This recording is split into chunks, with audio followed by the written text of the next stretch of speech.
Lovely viewers, this is one story you'll want to savor as if you were right there with them. It all started when Lee Min-ho quietly cleared his schedule for a full week. Insiders say he didn't even hesitate. The moment he saw a small break in his calendar, he made one simple, heartfelt decision. I want us to go somewhere peaceful, somewhere beautiful, somewhere with her. But he didn't tell Hye Kyo right away. Instead, he planned every detail quietly, ensuring the trip felt effortless for her. A few days later, he invited her to dinner. Simple, private, cozy, and somewhere between warm laughter and quiet glances. He casually handed her a small envelope. She opened it, expecting maybe a handwritten note or a simple message. But instead she found flight tickets, round trip, destination, Jeju Island. Lovely viewers, imagine her reaction. She blinked twice, looked at him with wide eyes and asked softly, "When did you plan this?" And Lee Min-ho, with that charming half-smile that could melt steel, simply said, "A while ago. I thought we needed a place to breathe together. As a family."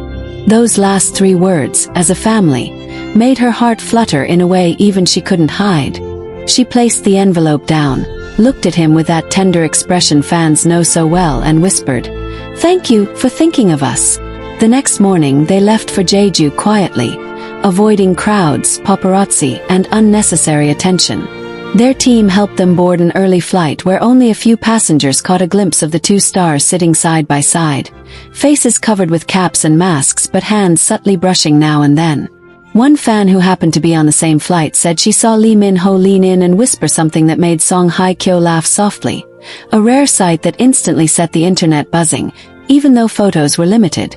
When they arrived in Jeju, the air was crisp, fresh, and filled with that gentle island peace you feel immediately when you step off the plane. Their car was already waiting, a simple black SUV, tinted, discreet. They entered quietly and began their journey toward the private villa Lee Min-ho had rented for them. Not a luxury hotel, not a public resort, but a secluded oceanfront villa with its own garden, private cliffside view, and a stone pathway leading directly to the sea. The moment they stepped inside the villa, Hye Kyo froze for a second, overwhelmed by how beautiful everything looked. The living room overlooked a vast expanse of turquoise waters, the waves gently brushing against the rocks below.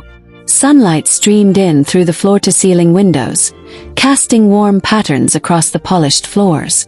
It was serene, almost healing. She looked at him and whispered, "This is perfect." Lee Min-ho didn't respond right away. Instead, he watched her take in the view, watched the way her eyes softened, her shoulders relaxed, and her lips curved into that peaceful smile he loved so much. Then he stepped beside her and said quietly, "I wanted you to have a place where you can just rest." Lovely viewers, can you feel the warmth of that moment? Their trip hadn't even started fully, yet the emotion filling the room was already undeniable. After settling in, they spent their first afternoon simply walking around the villa grounds.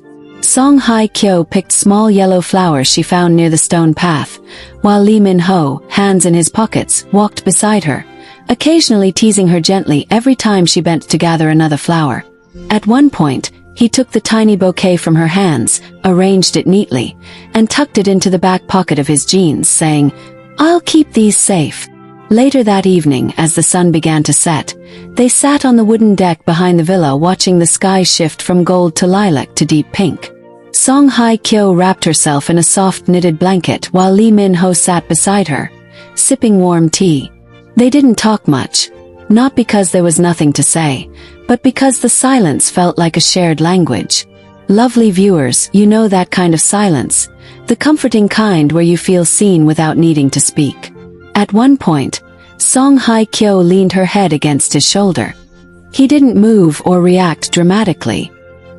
He simply shifted slightly to make her more comfortable, rested his cheek lightly on the top of her head, and they stayed like that until the stars began to appear. The next morning, their real Jeju adventure began. Lee Min-ho woke up early. He always does, but instead of going for a jog, he quietly made breakfast. He searched the villa kitchen for pans, bowls, and ingredients. Eggs, fresh vegetables, a loaf of Jeju bread, and honey that smelled like citrus. He wasn't a gourmet chef, but he wanted to start their day with something thoughtful. When Hye Kyo walked into the kitchen, hair slightly messy from sleep, wrapped in an oversized sweater, she found him standing by the stove. He turned around, surprised but smiling, and said, "You woke up early." She laughed softly. "I smelled something burning." He froze. "Burning? What?" Then she smiled teasingly and added, "Just kidding."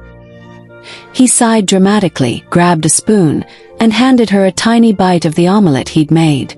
"Taste and judge fairly," he said, almost like a child trying to impress his favorite teacher. She tasted it, narrowed her eyes playfully, and then she smiled. "It's really good. Better than I expected." He placed a hand on his chest. Ouch! Lovely viewers, their morning was filled with the kind of light-hearted banter that only couples deeply comfortable with each other share. After breakfast, they decided to explore Jeju's natural beauty. Their first stop was Hallasan National Park, not for a full hike but for a quiet walk along one of the scenic trails. Few people recognized them thanks to their casual disguises, and those who did were too respectful or too shocked to interrupt. Hye Kyo took photos of blooming flowers, interesting rock formations, and the little streams flowing beside the trails. Lee Min-ho took photos of her, though he always pretended he was photographing the scenery. But she caught him several times and lightly tapped his arm each time, saying, "I saw that." He only smiled. Later in the afternoon, they visited a small local cafe, hidden inside an old stone house. The owner was an elderly woman who greeted them warmly without recognizing them. They sat near the window overlooking tangerine orchards, sipping Jeju green tea. Hye Kyo commented on how peaceful it felt, and Lee Min-ho nodded, replying, "I wanted us to have moments like this." They walked through the tangerine orchard after leaving the cafe, picking fruits and laughing whenever one fell unexpectedly from a branch. At one point, Lee Min-ho climbed a short ladder to get a fruit at the top of a tree. Hye Kyo, half worried, half amused, held the ladder steady and said, "Please don't fall. I don't want to explain to your fans what happened." He threw a tangerine at her gently, and she caught it, laughing. Lovely viewers, imagine being there, watching them move so naturally, so joyfully, as if the weight of the world had melted away. Their evenings were perhaps the most romantic part of the trip. One particular night, the stars were brighter than usual, the sky so clear that you could see every cluster glittering like diamonds. Lee Min-ho spread out a large blanket on the deck and invited her to lie down with him to watch the stars. And as the evening breeze swept gently across the quiet coastline, Lee Min-ho leaned back on the wooden balcony chair, watching Hye Kyo as she carefully wrapped their sleepy baby in a light blanket. The sky above Jeju had softened into pastel lavender, the kind of peaceful dusk that made everything feel suspended in time. The waves hummed softly against the rocks, and for a moment, there was nothing. No cameras, no expectations, no schedules, just the three of them, wrapped in a bubble of serenity that only Jeju seemed capable of creating. Min-ho's voice was low and warm as he whispered, This is the kind of moment I want to remember when I'm old." Hye Kyo smiled, her eyes glowing the way they only did when she was around the two people she loved the most. "Then you better enjoy it now," she teased gently, touching the baby's tiny hand. "He won't always fall asleep this easily." Their child nestled peacefully, let out a tiny sigh, the kind that melted both their hearts instantly. Min-ho stood and stepped toward them, leaning his forehead lightly against Hye Kyo's. "I still can't believe this is real," he murmured. "You, me, and him. Right here." Hye Kyo rested her hand on his cheek. "It's real.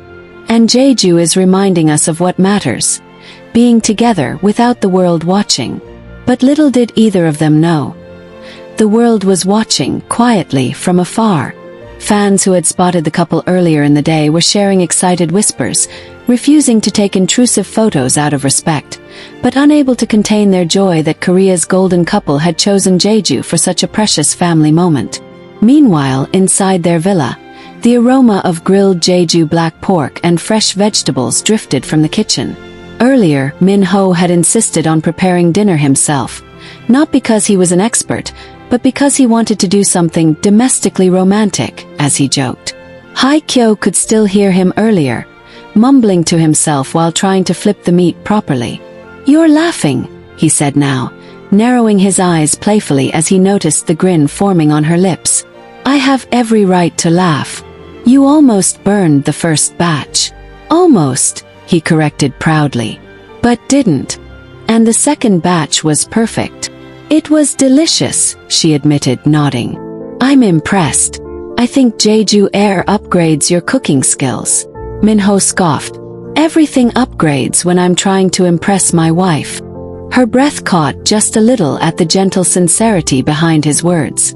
Moments later, they carried the sleeping baby inside, placing him carefully in a soft cradle beside the warm fireplace. Outside, the cicadas began their nightly melody, blending with the distant crash of waves. The couple walked back to the veranda, hand in hand, letting the calm night wrap around them like a soft blanket. "Do you remember our first trip here?" Hye Kyo asked suddenly. Min-ho nodded instantly. How could he forget?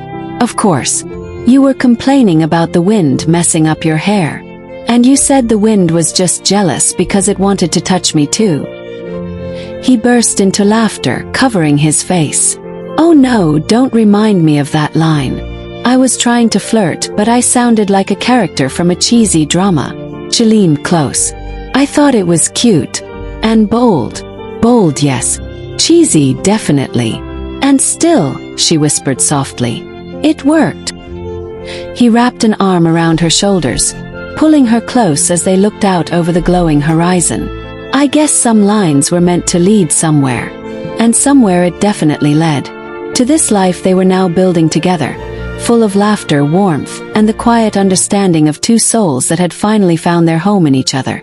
The next morning, Jeju greeted them with a clear sky, the kind that promised adventure. Sunlight spilled into the villa, waking their baby first. His soft coos filled the room, and Min-ho jolted awake instantly, scrambling to pick him up before he cried. "You're fast," Hye Kyo said sleepily from the bed, watching with a smile. "I'll always be fast for him," Min-ho said proudly, lifting the baby into his arms. But then he whispered to her, "And especially for you." After breakfast, the family set out for a beach that was rarely visited by tourists, one of Jeju's hidden gems known only to locals. The waters were a brilliant shade of turquoise, sparkling as though the ocean had been sprinkled with diamonds. The baby kicked excitedly when the breeze brushed past his face, and Min-ho held him close, laughing as he said, "Look at him. He's already a beach boy." Hye Kyo walked barefoot beside them, letting the cool water wash over her feet. She watched her husband and child, a deep swell of emotion filling her heart. It wasn't just joy, it was gratitude, overwhelming and indescribable. "Min-ho," she called softly. He turned, still holding the baby against his chest. "Thank you," she said. "For what?" he asked, walking toward her. "For giving me this. For giving us this. For making everything feel light again." He cupped her face with one hand. "And thank you for choosing me. For trusting me. For loving me even when loving feels scary sometimes." She closed her eyes, letting his words settle into the deepest part of her heart. "I don't feel scared with you," she whispered. "Good," he said, leaning in for a kiss. "Because Jeju told me we're supposed to collect at least 3 magical memories while we're here." She laughed. "Jeju told you that?" "Yes, the ocean whispered it to me," he joked dramatically. "And what exactly does a magical memory look like?" He tapped his chin thoughtfully. "Well, one is definitely this kiss." He kissed her again, soft and lingering, the kind of kiss that could stop time. "The second," he continued, "is our little one touching Jeju's sand for the first time." They gently lowered their baby so that his tiny feet brushed against the soft white sand. The baby stared at it, confused, then wiggled excitedly, making both parents burst into laughter. "And the third memory?" Hye Kyo asked. He slid an arm around her waist. "That one hasn't happened yet. But I think It's something we'll create tonight. She raised an eyebrow playfully. And what exactly are you planning? You'll see, he teased. The rest of the afternoon was peaceful. A blend of warm sun, gentle waves, and stolen glances between two people whose love only grew brighter with each passing day. They visited a small local cafe famous for its tangerine tea, strolled through fields of yellow canola flowers, and took dozens of candid family photos that they promised each other would remain private forever. As the sun dipped low and the sky turned gold, Min-ho finally revealed his grand plan. He led Hye Kyo to a quiet cliffside overlooking the ocean. The baby was asleep again, snug in his carrier.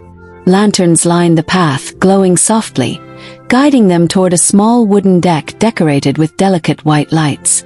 Hye Kyo gasped, "Min-ho, this is beautiful." He looked at her with the tenderest eyes. "I wanted you to have a moment you'll never forget." He pressed a small music box into her hands. When she opened it, their first song played during their earliest days together, began to drift softly into the night air. Her eyes filled with tears instantly. And Min-ho, watching her crumble into emotion, whispered, "This is our third magical memory. The memory where I remind you that even on our quietest days, even when life feels ordinary, my love for you is anything but ordinary." As Song Hye Kyo stood there on the softly lit cliffside deck, the delicate melody from the music box floating around them like a whisper of their past, she reached out and touched Lee Min-ho's hand. Her touch was trembling, not from fear, but from how overwhelmingly full her heart felt. The ocean below them roared softly, as though applauding this quiet, romantic moment they had carved into the night. "Min-ho," she murmured, tears glistening in her eyes. "How do you manage to do this every time? How do you make me feel like I'm falling in love all over again?" He smiled, that soft, almost shy smile he reserved only for her. "Because that's exactly how I feel. Every single day." She leaned against him, her cheek resting over his heart, letting its steady rhythm ground her. Their baby slept peacefully against Min-ho's chest, completely unaware that his parents were having one of the most emotionally powerful moments of their lives. The lanterns flickered gently in the wind, casting warm golden halos around them. Somewhere in the distance, the faint sound of a guitarist from a local beach cafe drifted through the air, the chords melting perfectly with the waves and the night breeze. Min-ho lifted her chin carefully. "You want to know something I've never told you?" "What?" she asked, blinking away her tears. "The first time I imagined having a family," he whispered. "It was here, on this island, with you." She froze. "In Jeju?" she asked softly. He nodded. "I didn't know how. I didn't know when. I didn't even know if life would ever give us that chance. But every time I came here, something inside me whispered that my future wasn't complete unless you were in it." Her breath hitched. For a moment she couldn't speak. Not because she didn't have anything to say, but because her heart felt too full for words. "And now," he continued, brushing a stray lock of hair from her face, "to be here with you, and with him. It feels like everything came full circle. Like Jeju kept my secret safe until the right moment." She exhaled shakily, her voice barely above a whisper. "Min-ho, I didn't know. I didn't want to pressure you," he said. "I just wanted to love you at your pace, at your comfort, at your heart's timing." That was the thing about him, the thing that broke her open in the best way. He loved her gently, purely, consistently. He loved her without rushing, without expecting, without conditions. She held the music box closer to her chest. "Thank you," she said finally, "for waiting for me, for believing in me even when I didn't believe in myself." He kissed her forehead. "I'd wait a lifetime if I had to." They stood like that for a long moment, wrapped in silence that felt too sacred to interrupt.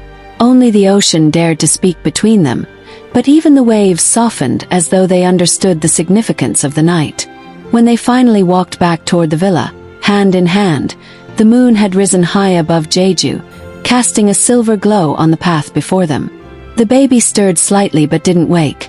Instead, he nuzzled deeper against Min-ho, who tightened his hold protectively.